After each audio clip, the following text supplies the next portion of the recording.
to the valley, to the sea.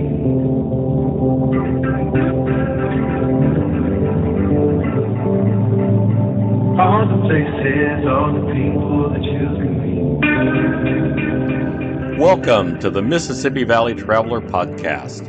I'm Dean Klinkenberg, and I've been exploring the deep history and rich culture of the people and places along America's greatest river, the Mississippi, since 2007. Join me as I go deep into the characters and places along the river, and occasionally wander into other stories from the Midwest and other rivers. Read the episode show notes and get more information on the Mississippi at MississippiValleyTraveler.com. Let's get going. Welcome to episode 77 of the Mississippi Valley Traveler Podcast. In 2015, I had the chance to canoe from New Orleans to the Gulf of Mexico with John Ruskey and the Quapaw Canoe Company. The expedition gave me the chance to finally, after nearly a decade as the Mississippi Valley Traveler, get to the end of the river, to the spot where the Mississippi merges with the sea. The story about that trip is one of 18 in my new book, a travel memoir called Better Safe Than Sorry, Slow Boats, Chicken Buses, and the Radical Choice to Trust the World. The stories come from some 25 years of independent travel around the United States, including many trips along the Mississippi, as well as from some international trips. I've been an avid traveler most of my life. I've got some great memories of summer road trips with my family where we'd pack up a car and hit the road for a while. My parents absolutely love traveling, and it's a passion they passed on to their children, including me. I continued to travel as a young man, even when my budget was tight, and I needed to find creative ways to eat cheaply or find a place to crash for the night. Still, even as I traveled, I regularly battled fears and anxieties about taking chances on something new or traveling to unfamiliar places. Is someone going to rob me? What if I get lost or look stupid? Worrying about looking stupid is a lifelong affliction. What'll happen if my car breaks down, which one of them did, often, in those pre-cell phone days? What if the trip is an utter, complete failure, and I hate everything about it? I didn't move through my regular life with much confidence, and that certainly didn't change when I traveled. I generally took trips that kept me in the familiar zone. I eventually realized that worrying about safety first had come with a price, that letting my fears dictate decisions for me was depriving me of joy and discovery. It was making my world smaller and smaller. So I decided to find out what would happen if I listened to that voice of caution less often and took more chances. Travel, I realized, was, and still is, a good way to do just that. On the road, I have an easier time taking chances I'd never take at home. Eat something radically unfamiliar. Camp on isolated sandbars even. Let people dress me up. People like dressing me up. After all, even if I was embarrassed by it, I'd never see these folks again. I'm amazed at how well it's actually worked out, how much travel has changed me. Slowly, certainly, over time, but changed me for sure. So that's what this book is about. How I use travel to open myself to new experiences, to challenge the safety-first mindset and replace it with curiosity first. This isn't a self-help book, I want to be clear about that. This is a collection of travel stories where you'll read about how I recognized the fears and anxieties I felt, picked them apart, then took a step ahead anyway, and what happened when I did. Hint, I've had some great experiences. I've enjoyed eye-opening boat trips on the Tonle Sap River in Cambodia and the Sarabina in Madagascar. I studied Spanish for 2 weeks in a small Honduran village where my husband John and I became groupies for a band from El Salvador. We got to watch the sun set over the Guatemalan jungle from atop an ancient Mayan pyramid after all the tour buses left us with the quiet of the jungle. And I got to the end of the Mississippi River with John Ruskey. I didn't have much experience with wilderness camping before that trip, and fretted a lot up front about how well I'd adapt to the loss of daily conveniences. But I went anyway. And because I did, I checked off a bucket list item and had one of the best travel experiences of my life. You're going to learn an awful lot about me in this book. The stories are really personal. some of them from travel experiences I just haven't talked about all that much. And I don't sugarcoat what happened. I hate travel books that make every travel experience look like a trip to Pleasantville or the plot of a Hallmark movie. I've got some good stories, plenty of happy endings for sure, but I don't shy away from writing about the struggles too. Still, travel has brought me tremendous joy, helped me connect to people and places around the world, challenged me to try things I never would have otherwise, tested my patience, taken me inside worlds I never expected to see, and ultimately made me a stronger, more confident, and resilient person. I think we underestimate how invigorating, how life-affirming it can be to travel to unfamiliar places, meet new people, and see the world in a slightly different way than we did before. I'm not saying that the way I travel, independently, is easy. Sometimes it's damn hard, especially when you arrive in an unfamiliar town after dark and have a hard time finding an available room. But it's nearly impossible to experience these life-affirming moments when we let safety concerns squash our curiosity. So I hope these stories will fire up your curiosity and steal your courage too. Or, at the very least, that you find them entertaining, even if you have no intention of taking a chicken bus through El Salvador. I'm releasing this book initially through Kickstarter only. You may be wondering why. It's a fair question, but it's pretty simple actually. Kickstarter offers a new way for indie authors like me to release books and connect directly with people who are interested in our work. And I get to offer something different from what you'll find on the typical retail platforms. In this case, I've created a hardcover edition of the book with full-color photos, 63 of them. I'm only offering the hardcover through Kickstarter. You won't find it anywhere else. Besides that, Kickstarter gives me a chance to offer other editions of the book before they go on sale anywhere else. You'll be able to get the paperback with those same 63 photos, but in black and white, the ebook and the audiobook, narrated by me, weeks before they go on sale anywhere else. The campaign will go live on June 15th, but you can sign up now with the pre-launch page to get updates about the campaign, including a note on the day it officially kicks off. Even if you don't think you'll be interested in this book yourself, maybe you know someone who might be? If so, I'd be grateful if you'd help me spread the word about the book and this Kickstarter campaign to your friends and family who are interested in travel stories. You can visit the pre-launch page and sign up for updates at deanklinkenberg.com/bettersafethansorry.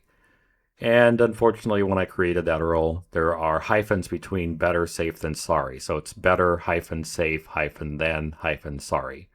Yeah, sorry about that. If that's too much, you can also just go to the show notes for this episode at MississippiValleyTraveler.com/podcast, and I'll have a link there as well. And also in the show notes, I'll put up there a copy of the book cover and probably a few photos from trips as well, so you can see what's in the book. But before you go away, I want to offer a flavor of what's actually in the book. Stick around after this introduction, and you can hear a chapter from the audiobook, the introductory chapter, narrated by me. As always, thank you for your interest in my work. And thank you to those of you who have shown support through Patreon.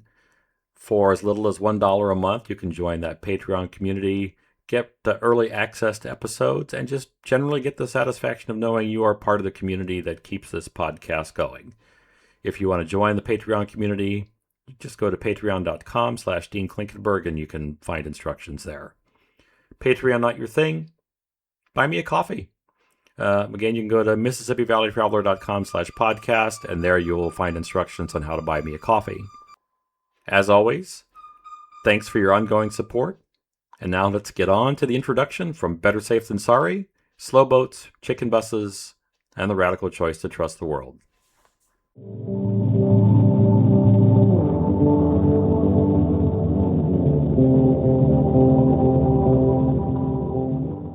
Introduction. Epigraph. For what gives value to travel is fear. It breaks down a kind of inner structure we have. One can no longer cheat, hide behind the hours spent at the office or at the plant. Albert Camus. At the age of 21, I got accepted into a program to study in France for a semester. I was a French minor in college, so studying in Grenoble, at the foot of the Alps, would be a great way for me to advance my language skills, as well as an exciting alternative to enduring another Wisconsin winter. I was an insecure, hesitant young man, so the trip offered a chance to break out of my shell, develop confidence, get a crash course in wine, and learn about how people live in another part of the world. The trip could have been all of those things and more. I'll never know, because when the day arrived to make my travel arrangements, I backed out. I'm not naturally confident. Quite the opposite, truth be told. I invented 100 reasons to skip the semester abroad, but it boiled down to this. I was afraid I'd fail.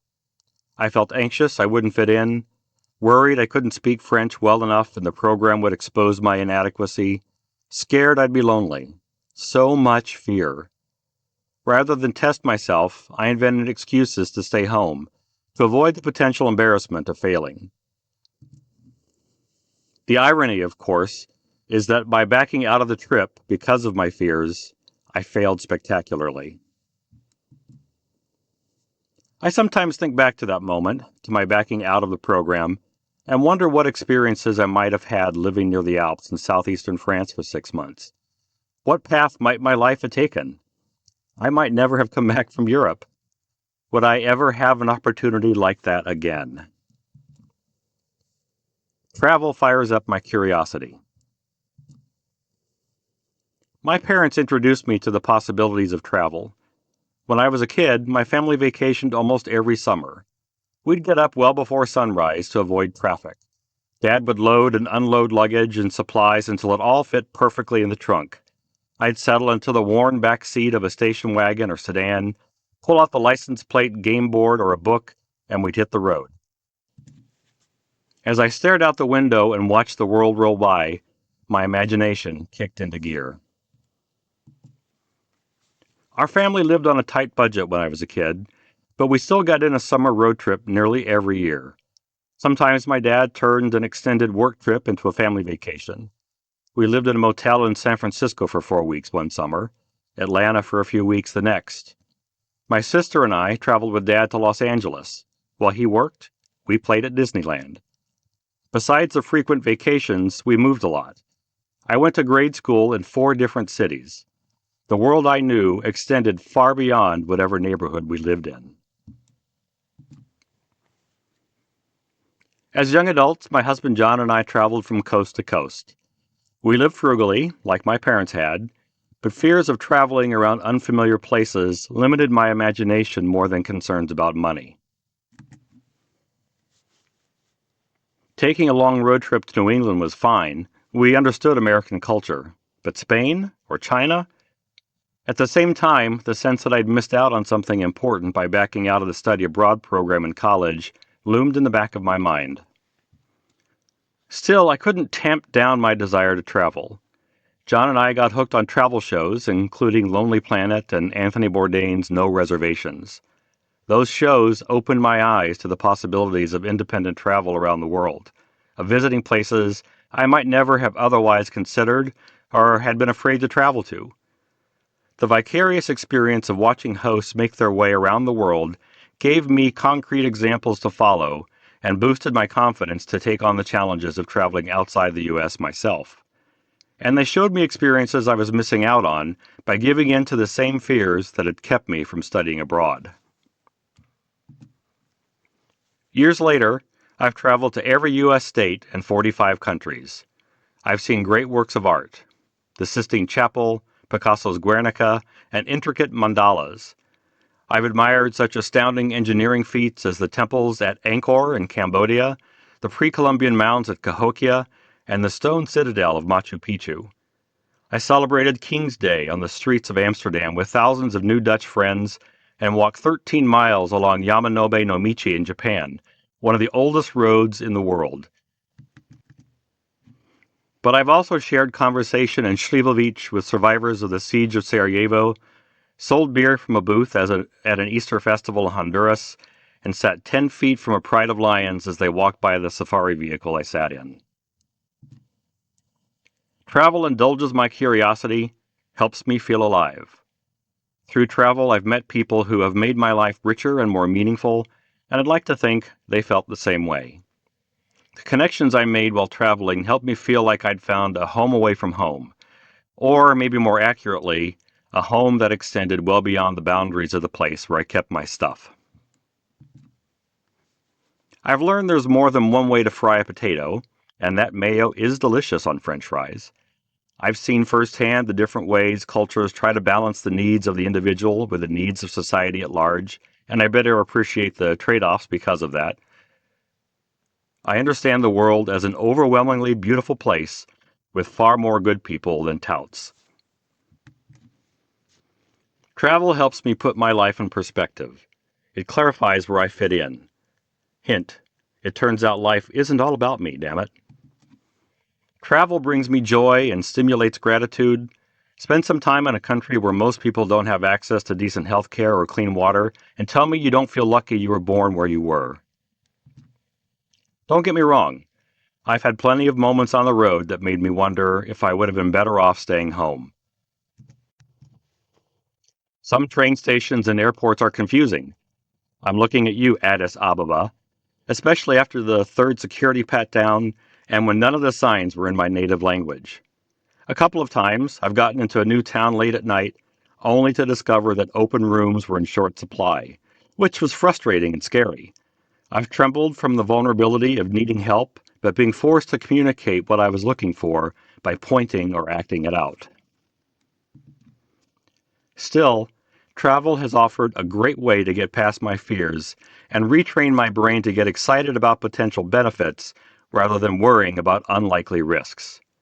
But oi, first I had to get past those fears, like the ones that kept me from studying in France. Fear.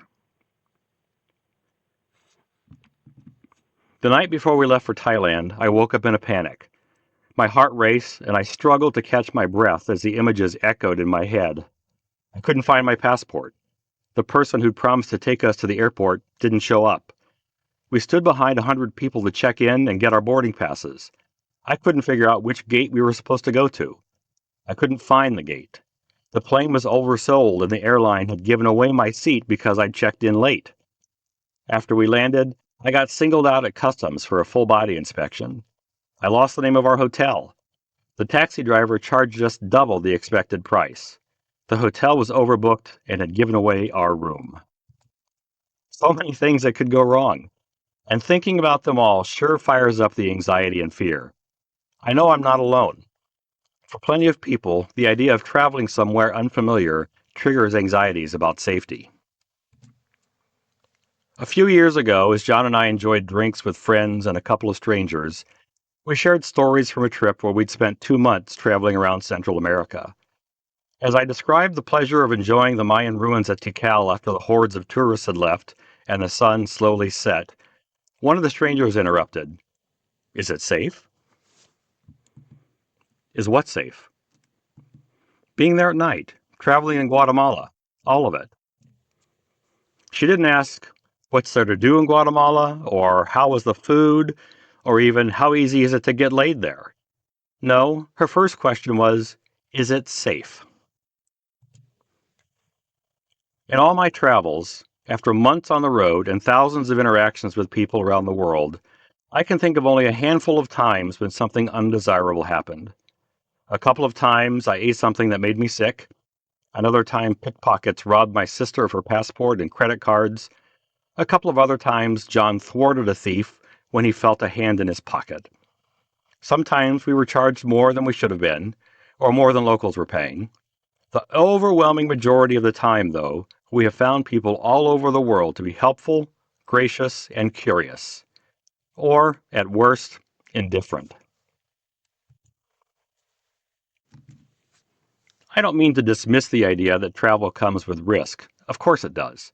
And two middle-aged gay men face risks different from those faced by a single woman or other travelers. But it's awfully easy to conflate legitimate risks with what we're told to fear. We can't be everywhere all the time and know everything, so we rely on others to alert us to potential dangers. That's part of the problem. News and social media feed us a steady diet of tragedy and conflict. You've probably heard the unofficial motto that drives much of the media: if it bleeds, it leads. Stories that stoke our fears draw us to 24/7 cable news channels and keep us watching. Features about assaults and murders draw viewers to local news channels, which enables TV stations to sell profitable ads. Posts that rile up our anger or incite fear keep us scrolling through social media feeds. Politicians who want our vote use the same tools. Immigrants are rapists, as do automobile companies trying to sell us bigger, more expensive vehicles. Keep your family safe. We are vulnerable to fear-based messages. All of us. If it bleeds, it leads, and we'll watch. Our attraction to stories that amplify the unsavory side of humanity takes a toll. Not only does all that exposure to death and mayhem make us believe the world is far more dangerous than it really is, it ultimately makes us feel more wary around strangers and in unfamiliar places. Travel, like life, isn't risk-free, but our fears have grown way out of proportion to the actual risks. Social media posts oversimplify reality. News outlets cover only a sliver of what's happening in the world. You may ask, so what? I'd rather be safe than sorry. Better safe than sorry. We act as if a safety-first mindset doesn't cost us anything. It absolutely does. When fear rules our lives, we retreat. In every shadow, we see harm instead of shade. Our neighbors look like threats instead of allies. The world looks like a minefield instead of flower-covered meadows. We find comfort in social media algorithms that feed us only what we want to see and believe. We don't leave our safety bubble, or we might be sorry. So our world grows smaller and smaller.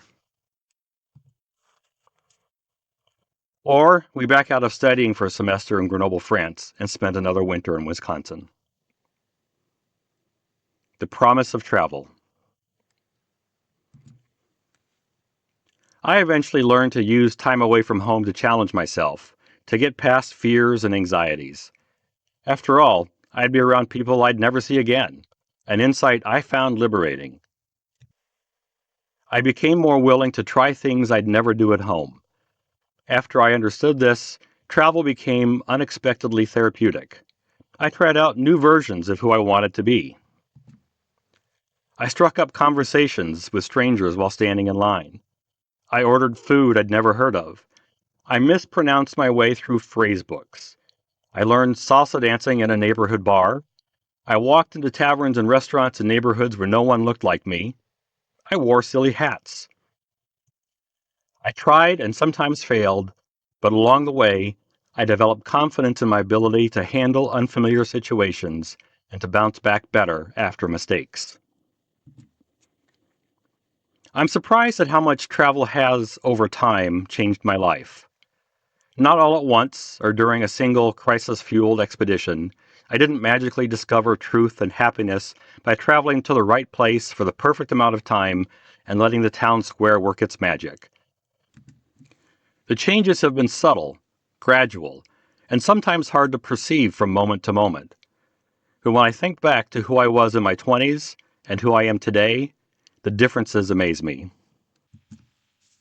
Travel hasn't inoculated me against fear and anxiety. I'm just better at taking them along for the ride instead of letting them lead. I learned I have some control over how I respond to adversity. We can't get tickets to see that famous painting that everyone wants to see? Well, there are a dozen other museums that showcase great art. Or maybe it's time to take a break and sip coffee and people watch for a couple of hours. Our flight home got canceled and it's raining too hard to explore the city. We'll enjoy a nice meal in the hotel with a good bottle of wine, courtesy of the airline. Don't like the look of the street ahead of us?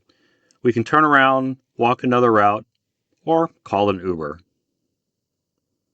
I'm not saying I look forward to feeling like a fool when I ask in an unfamiliar language, "Where's the bathroom?" It's not that I don't worry about getting mugged. I'm hardly immune to the fear-based messages the doom industrial complex bombards us with. I've just learned to push through my initial fears. Something will always go wrong. Always. Regardless of how much planning I've done, flights run late, inns are full, strikes shut down trains. Someone is trying to make a buck off me, and they don't care how. But now I trust my ability to cope and adjust when the shit hits the fan. So yeah, travel has absolutely changed me, even if no single travel experience moved mountains in my life. Rather, travel experiences has shaped me like wind blowing over a sand dune. Each time I go somewhere new, my ideas about myself, the world, and other people shift, even if just a little.